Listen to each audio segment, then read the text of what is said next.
Mega DSC అన్నావు. 5 సంవత్సరాల్లో ఒక్కసారైనా డిఎస్సి పెట్టావా అని చెప్పి అడుగుతా ఉండా.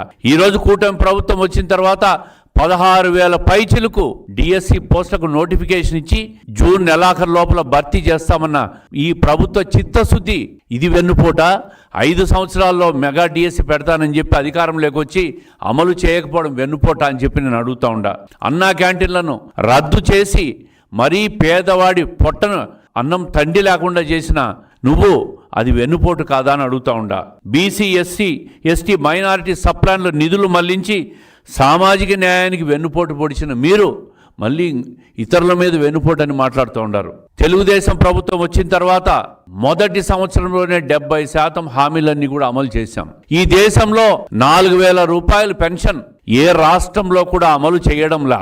మరి అధికారంలోకి వచ్చిన వెంటనే ఏదైతే సూపర్ 6లో భాగంగా 3,000 నుంచి 4,000 రూపాయల పెన్షన్ అమలు చేస్తామని హామీ ఇచ్చామో ఆ హామీని ఈరోజు స్వచ్ఛంగా అమలు జరుగుతున్న పరిస్థితిని మీరు చూస్తూనే ఉండారు. వృద్ధులు, వితంతువులు, వికలాంగులు సంతోషంగా వాళ్ళ ఇంటికి 1వ తేదీ పొద్దున 7 గంటలకు వాళ్ళ చేతుల్లో పెన్షన్ డబ్బులు చేరుతున్న విషయం వాస్తవం కాదా? ఎన్నికల్లో చెప్పాము ఈ హామీ అమలు చేస్తున్న ప్రభుత్వం మా కూటమి ప్రభుత్వం కాదా అని చెప్పి నేను అడుగుతా ఉండా. దీపం పథకం కింద 3 గ్యాస్ సిలిండర్లు ఉచితంగా ఇస్తున్నాం.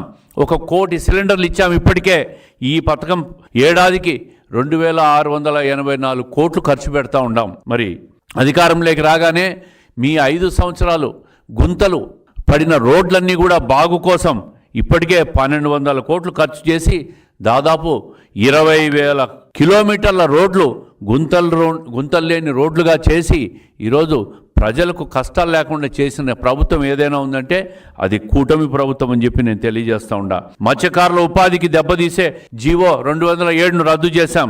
వాళ్ళ సేవలో పథకం ద్వారా 20,000 ఆర్థిక సహాయం కింద 260 కోట్లు ఈ ప్రభుత్వం ఖర్చు చేస్తూ ఉంది. ఈరోజు ప్రజలకు అత్యంత స్వల్పమైన తక్కువ రేట్లలో ఈరోజు ఇసుక అందుతూ ఉంది. ప్రజలకు ఎక్కడా కూడా మీలాగా ఇసుక మాఫియాలు, మద్యం మాఫియాలు, మట్టి మాఫియాలు, ఎర్రచందనం మాఫియాలు అన్నీ కూడా ఈరోజు తెలుగుదేశం ఈ ప్రభుత్వం వచ్చిన తర్వాత అన్ని ప్రతిదీ అరికట్టగలిగినాం. చెత్త పన్నును రద్దు చేశాం. మీరు చెత్త పన్ను చెప్పి ప్రజల మీద పన్ను వేస్తే దాన్ని ఈరోజు చెత్త పన్నును రద్దు చేసి అదేవిధంగా గత ప్రభుత్వం 83 లక్షల చెత్తను పేరుకుపోతే ఈరోజు చెత్తనంతా కూడా మళ్ళీ రీసైక్లింగ్ చేస్తూ ప్రజల ఆరోగ్యాన్ని కాపాడుతున్న ప్రభుత్వం ఈ తెలుగుదేశం కూటమి ప్రభుత్వం.